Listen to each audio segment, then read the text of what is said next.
Hey there, I'm BobbyInBlue, and on this channel we talk about all things tech. And today we're talking all about the Cybertruck. A friend of mine splits his time between Utah and Arizona, and while he was in Arizona, he let me borrow his truck. When you first consider what the Cybertruck is, it's really hard to not get stuck on the way that it looks. Most people don't really ever get past the polarizing look of the Cybertruck. I've heard people say it looks like a car in a video game before it's done loading all of the way, or it looks like somebody's Pinewood Derby car that they didn't even really try on. They just kind of cut two angles on it and then painted it gray. So whether you like the style of the Cybertruck or not, the fact of the matter is that people are talking about it. I don't know about you guys, but everywhere I go, my kids point out Cybertrucks as if they're like gold on the street. No matter where I've gone with this truck this week, I've realized that lots of people have a lot of big feelings about the Cybertruck. They either love it or they hate it. And the funny thing is most of the people saying some pretty outrageous things about it probably have never even driven one. So as much hate as this thing gets on the internet, there's a lot here to love. I've never owned a Tesla before, and this is my first real time really getting a chance to drive them and kind of live with them and really experience what it's like to have a Tesla. There's a lot of people who have gone into whether the Cybertruck is priced correctly and if it's a value at the price that it's priced at or if it's too expensive. This is not that video. In this video, I want to talk all about the different things that the Cybertruck has to offer when it comes to the tech. Some of this is going to be Cybertruck specific, and some of this is just general Tesla tech. When it comes to cars, if you're asking me, I think the tech inside most cars these days is pretty old, outdated, and antiquated. I just wonder if the car manufacturers have actually ever used their own car and actually ever used their own tech. It's interesting to me how many companies are choosing to ditch Apple CarPlay and to try and develop their own third-party software. The problem with that argument is they've had so many years to develop their own software and have done nothing with it. Most infotainment systems in cars are terrible. So the first thing I want to talk about with the Tesla is just how good the technology is. There's a beautifully designed giant touchscreen that actually touches when you touch it, with an awesome user interface that feels smooth and like they actually thought about what the user experience would be like. It's sad that fundamentals that we love on our phones and tablets, like touchscreens that work and user interfaces that actually flow and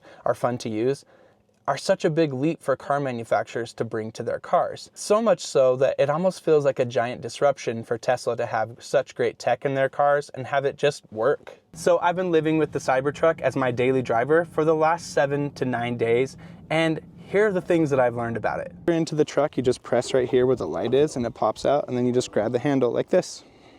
This is the button right here that you use to open the door. You'll push it and then you kind of push out on the door physically. I love how on the screen it shows that the door is open, and then when you shut the door, it actually shuts the door on the display as well. Same thing with the frunk. If you want to open the frunk, the Cybertruck does have an opening frunk that you can do. It's all powered, so it opens up like that, opens up on the display, opens up physically in real life, which is awesome.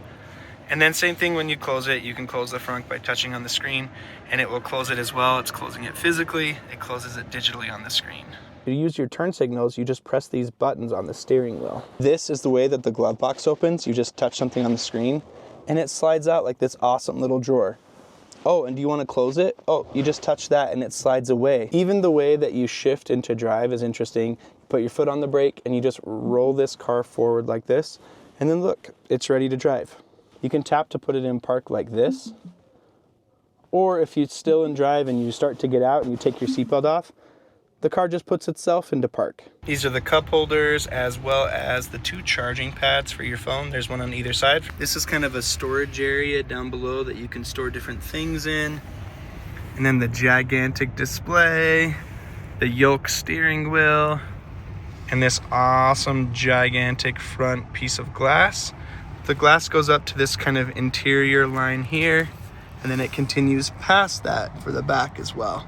And then you have a tiny little bit of glass in the back that's kind of an open window that you can see out of when the tonneau cover is open. One of the biggest misses in the Cybertruck is the rearview mirror. I mean, it's just so small and dinky, and you can't see anything in the rearview mirror if the tonneau cover is closed.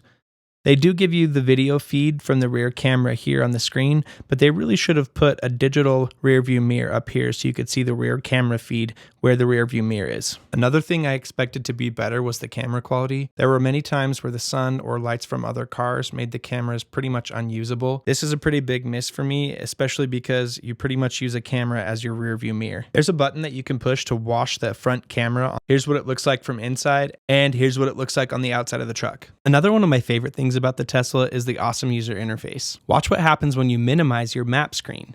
It goes back to the full Tesla view, and then you get this awesome little echoed version of your map up here in the corner. I love it. You don't use the brake as often when you're driving a Tesla because of the regenerative braking.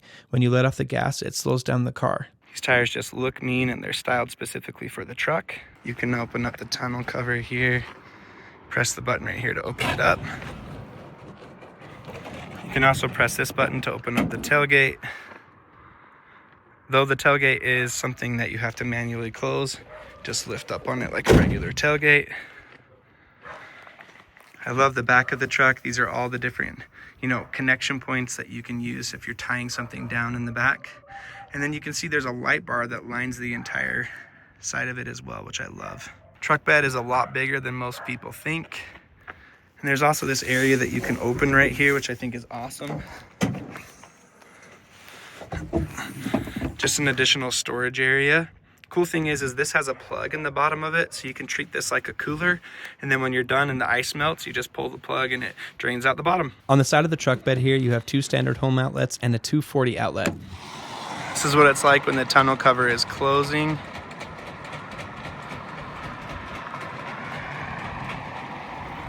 This is what the back seat looks like. It's nice and big.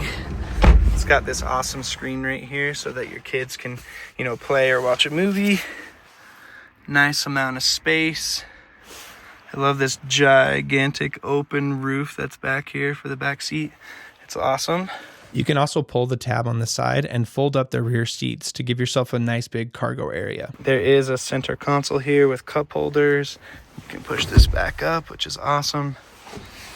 Down under here, there's actually a regular house plug as well as a couple of USB-C ports.